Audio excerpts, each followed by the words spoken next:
Hi guys. Um, so we are going live today with Dr. Meenakshi, and as we have been talking about vaginal health for last few days, today the renowned gynecologist Dr. Meenakshi, who is the director of La Femme Delhi, is also going to join us, and we are going to talk about this interesting topic more and understand that what does vaginal aging mean, what is it that you need to take care when you are taking care of your vagina, and how your vagina changes with your age. So I'm just gonna tag it for everyone joining a little late. So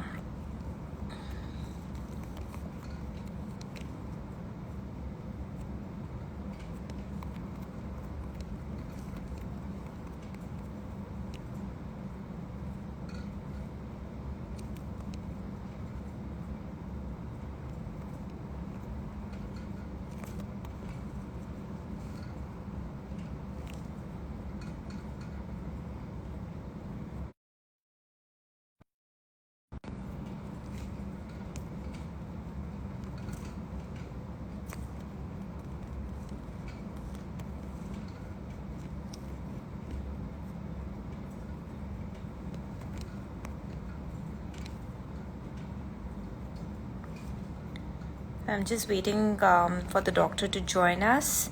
I hope everyone can hear me. Yeah, Dr. Meenakshi is here. I'm just gonna send her the request. Please accept that. And for everyone who's joining in a little late, hi doctor, welcome. Hi. How have you been? Busy day, so I'm a little worried that my phone doesn't kind of lose charge and I have no other charger with me. Oh my But goodness. otherwise, yeah, I think we should be able to manage. Great. And thanks for taking out time. In fact, My even though pleasure, you, darling.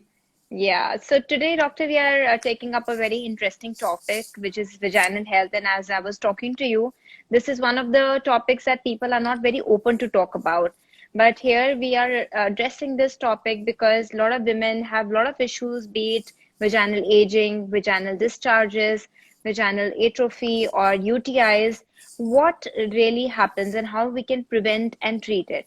So, doctor, if we can start by talking a little bit that how vagina changes over a period of time so that people can understand. Yeah, so before I start, I think the most important thing that we must understand is that unfortunately, most Indian women, at least, are not even aware of their own anatomy. So, True. because we don't talk about our body parts or our private parts, so as to say, we are not Hmm. even clear where we are.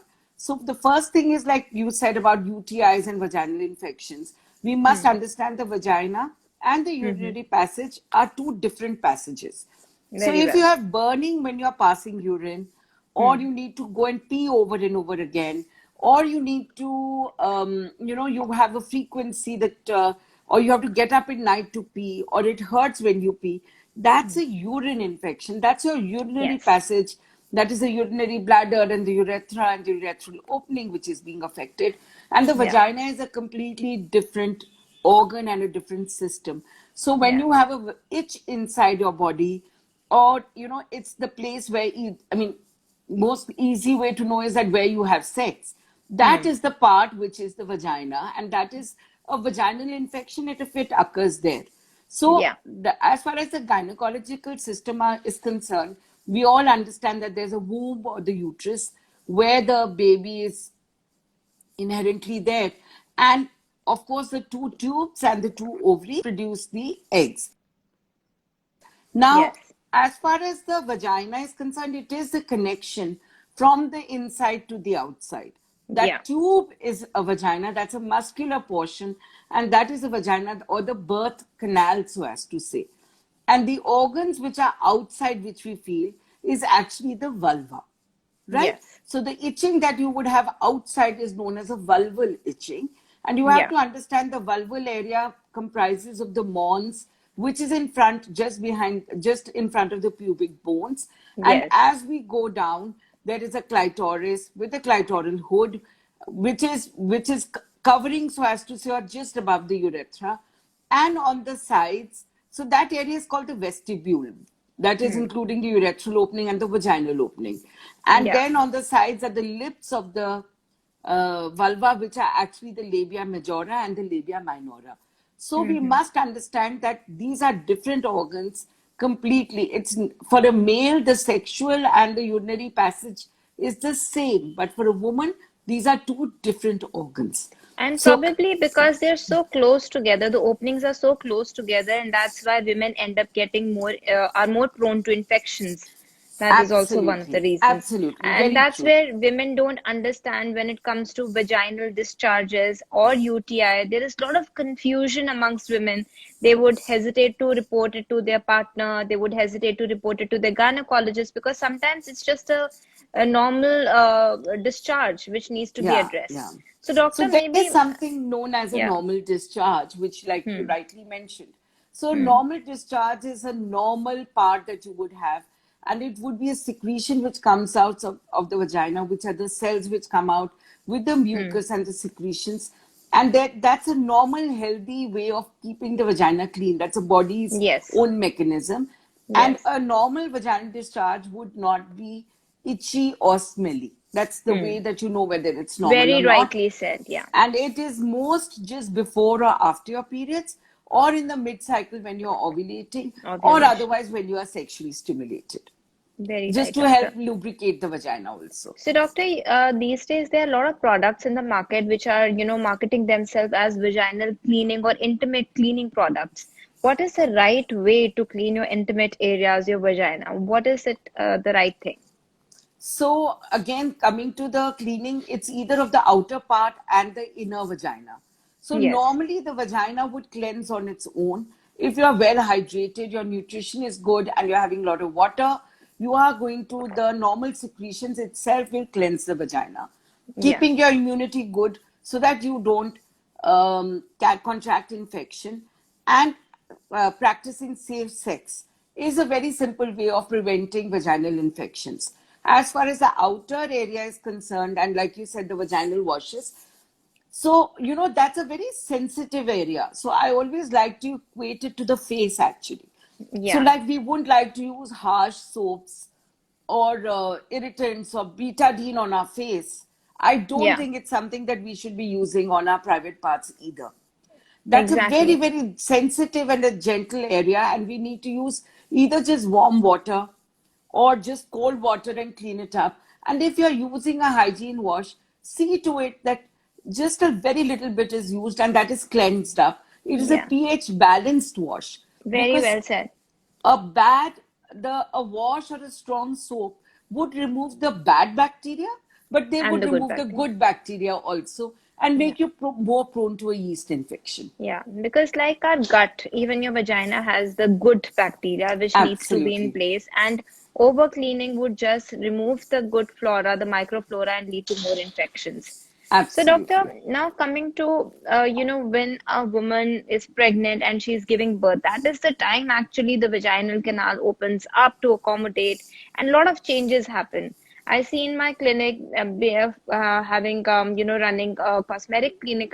See people who are having issues with vaginal wall loosening. They have a lot of loose vagina. They feel they're not able to enjoy with their partners as much. Other thing that I also feel, they are not able to hold urine. Why Yes. do these things happen, especially after having a baby? So, see, the vagina is going to distend during labor. The vagina is otherwise not so big that it could accommodate, let's say, a 3 kg baby, or the baby which is Yes. about 10 centimeters. It's going to open up to the head of 10 centimeters and make that come out of. It's a Yeah. muscular thing, so it will expand. But of course, a prolonged labor, an obstructed labor, big babies, instrumentation, Yeah. sitting and bearing down, any faucets or vacuum which has been applied, well, definitely the trauma of childbirth does affect the tissues of the vagina, and the vagina doesn't seem like it would feel before.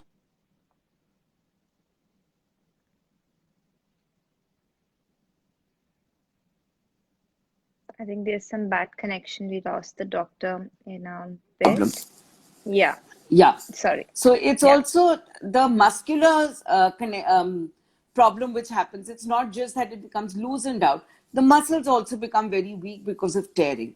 And that is why the women might have problem in holding urine. And in fact, as age advances, if they've had repetitive childbirth and not had a gap between the pregnancies and not Yeah. done the Kegels or the musculature, they're even going to have a prolapse of the uterus and the uterus comes out. We see it a lot in Yes, women from the villages absolutely. and hilly areas. Absolutely. So few pointers over here, women, like it's very important to do your Kegels. It's very important to take care of yourself because vagina is actually going to go through a lot of labor, as they say, labor, it's intense labor. And post labor, you can definitely feel vaginal laxity, which is loosening of vagina and an inability to hold the urine. I see women who are doing their Zumba classes and they're like, we are not able to do it as we used to do it. So there are ways to prevent it, and then there are also treatments available, which Dr. Minakshi also has been doing at her clinic, and so do we, which are heat-based treatment. We insert radio frequency probe, which heats up the vagina to remodel the collagen, which in turn makes it more blood circulation is improved, and then it improves your laxity, and then you're also able to hold the urine. So, doctor, in my clinic, I've seen patients, they come back to me after one treatment that they, yes, we can see a lot of difference. So what is your experience on that? Yeah. So, like you said, there are a lot of ways that we can enhance the, sort of rejuvenate the vagina. Yes, That is yes, that, get life back into it. So, there are injections of PRP which are available. We do non-surgical treatments because obviously no one wants to get a big surgery done, get yeah, admitted to the hospital. And yeah, the comfort and privacy of a clinic is something which a woman feels that she can, yeah, because this is not something you want to discuss with someone yeah, also. And many times yeah. women feel that inferiority, or they don't feel good about sex. Not even their sexual pleasure goes away, and they feel that there is something wrong Very well. when they are And doctor, that's the idea of about talking it today for women to choose for themselves. Tomorrow we are celebrating the Independence Day, so it should be like freedom to choose. So if there is a problem, there are solutions out there, and you are a woman of today, you can always choose these solutions which are non-surgical and they are safe. Now, going ahead, doctor, then there are women who are going towards perimenopause and menopause. That's where the estrogen dips. That is where they start seeing a lot of vaginal atrophy. And that's where a lot of women are complaining that the shriveling of vagina also happens. What do you think about absolutely. that? Would you like to It, throw some light? Yeah, definitely. So shriveling of the vagina happens. They are more prone to UTIs also because even the urethral mucosa becomes much less and Yeah. thinner. So, they get more UTIs, and also because vaginal dryness occurs, and that can really cause a problem during sex. Yes. So the Yes. genitourinary symptoms which are there of menopause need to be addressed because women today at 50, 55, 60, 65, 70 should and can and do have a good sex life. And if there Absolutely. is something which is inhibiting them, and of course, the other problem being the dryness and the repeated infections, and even a vaginal bleeding, which can be really scary because they might be scared that, it's a cancer or something. Yeah. This needs Yeah. to be addressed definitely.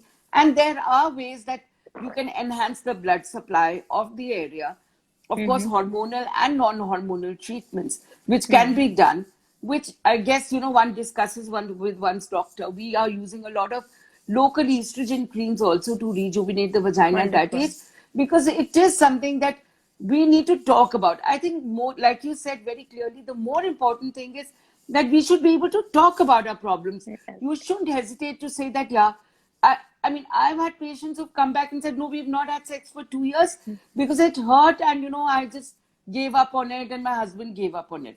That's not the right attitude. The way Mm-hmm. is that you should address it because it is correctable. It's not Yes. that because you're 50 or 55 that you shouldn't have a Absolutely. good sex life. Absolutely. And even at 50, 55, I feel it's no age not to enjoy. It's one of those things you have to talk it out and find a solution. And when And it there comes are to, easy solutions. yeah, and like vaginal atrophy, like women of certain age, when they're shriveling of vagina, there are fillers available, which are hyaluronic acid-based injections, which are specially meant for vaginal injections. So you can enhance the vaginal look. And in fact, now cosmetic gynecology has gone way above and beyond. Doctor would agree. There are also injections which can be, done even to the intimate areas like the clitoris, which further helps enhance the whole stimulation process and also the satisfaction. So there's a O shot also, and Yes, we are giving it even for G spot enhancement to increase exactly. sexual pleasure for women. Exactly. So there are solutions available, and the idea is to openly talk about it.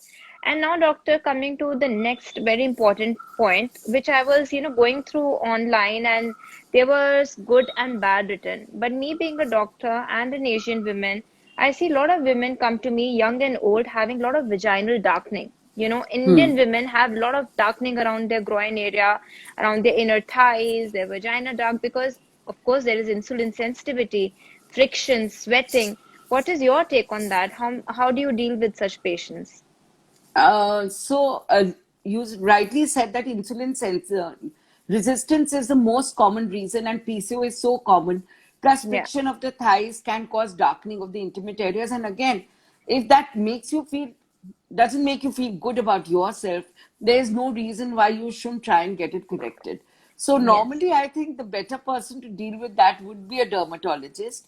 And there are a lot of over the counter creams or bleaches and all which are available, but still I would always advise my patients that they should Yeah. see a good dermatologist and get it corrected. But I mean, and before their marriage or otherwise also, I think if And it's there is troubling no them, they harm should know. to it.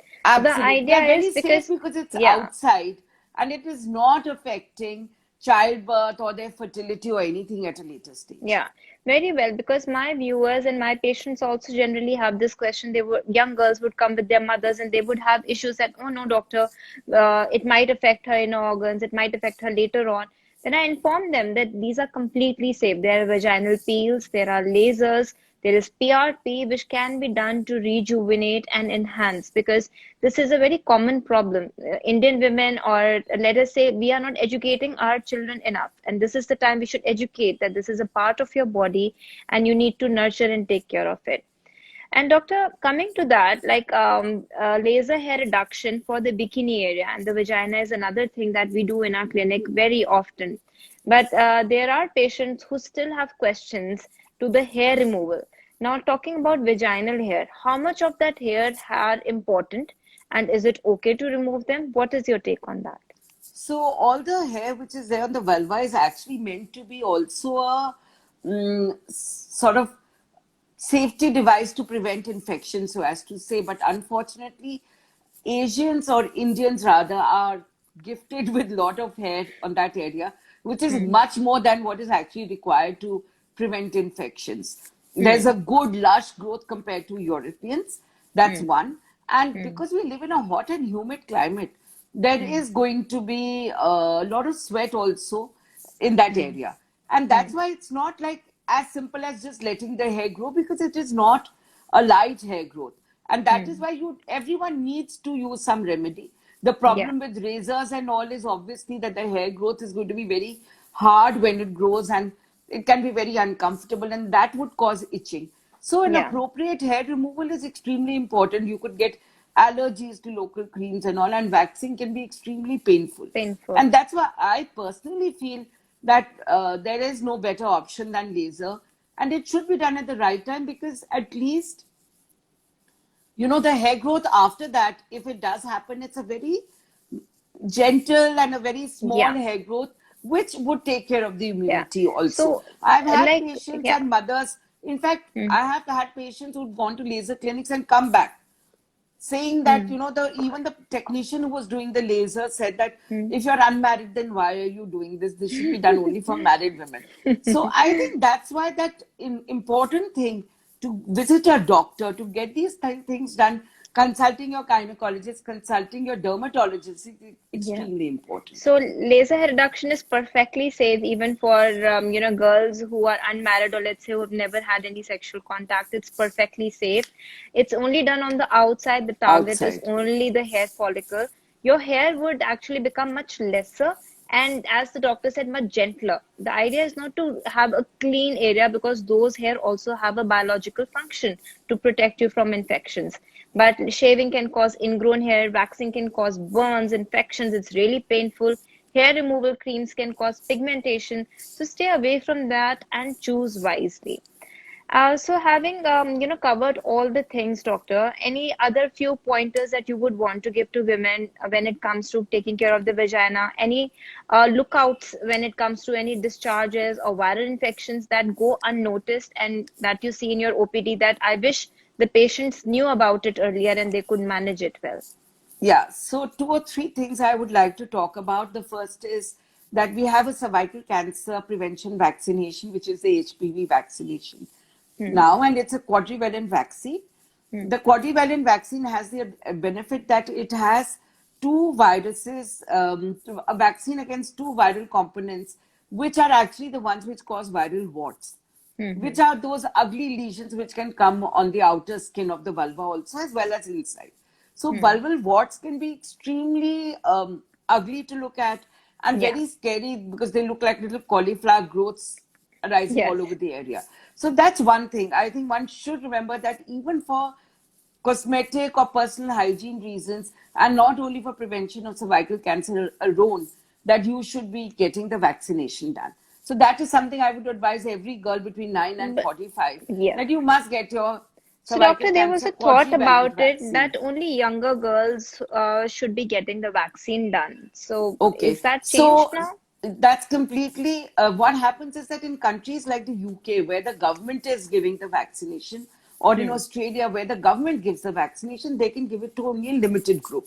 Like in Okay. Delhi, also, the government has started giving the vaccination, but they give it only to class 6 girls in government schools because it's Okay. not a vaccine which can be given to everyone by Hmm. the government. In India or in other countries, as the WHO recommendation is 9 to 45. So only in Wonderful. those countries are giving it to 26. Also, we Okay. must remember that almost all their girls are sexually active by 12 years. And Yeah. they feel that by 26 or 14 years of sexual activity, if they've not got vaccinated, the vaccine is not going to give them much help now because they've already had multiple partners and they probably already have HPV. In a Hmm. country like India, where we still have girls who may get married at a late, I mean, maybe sexually active only after marriage, or have Hmm. been, sexually active in their 20s, Hmm. the vaccine gives a lot of protection. In fact, even studies abroad say that even when the vaccine in Europe, that if the Hmm. vaccine is given after childbirth also, it gives a Hmm. lot of protection, even Hmm. up to 85 to 95%. So Hmm. I Hmm. am Hmm. vaccinating even my patients after childbirth. And that's why Wonderful. we should not make any young girl or any young woman bereft of the benefits of the vaccine because it still gives them 85% to That's a very good point. 95% protection. That's a very good point. So that's Yeah. number one. Number Hmm. two, I think keep your sugars under control because and PCOS because these are associated with more vaginal infections and discharges, and Yes. that's one thing that you must remember that PCOS or high insulin or sugars is going to give you more yeast infection. So that's a Yes. curdy infection Yes. which will discharge, which will make that whole area red and very itchy. So people Yes. get very scared that it's an STI or something, but it could even be with just thing that. So that's a very beautiful distraction you have there. Yeah. Yes. So these Yeah. discharges, which are itchy and all, they can be treated comfortably, but you have to keep your sugars under control so that they're not recurrent. There So, could be doctor, trichomoral whenever infections also. So, Yeah. doctor, talking about these infections, I have a lot of women come into my clinic and they self-treat themselves without informing their partners. I would, suggest that you also emphasize over here that it's very important for all of them to treat their partners as well. Exactly. And the problem with most patients is that they'll say that their husbands are not having any symptoms. Yeah. So they should, the husbands are not getting any symptoms. So the husband is not ready to take the medication. But this is exactly what I explained to them that the male organ is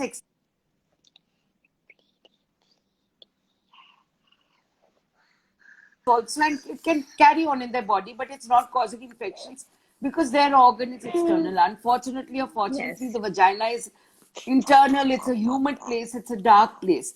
And that's where fungus or bacteria will multiply very fast. And that's why, even if your partner is asymptomatic, he has to take treatment at the same time.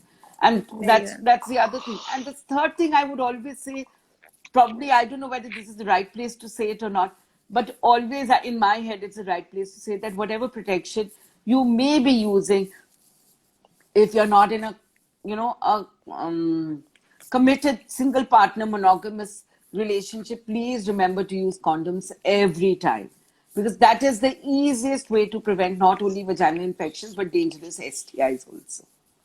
Absolutely, doctor. That's a very good point. And self-protection is the key. And asking for help. Absolutely. We are celebrating Freedom tomorrow, the Independence Day. So, women, it's this chat is all for you, for all the viewers to stand up and ask. If you have any questions, reach out for help.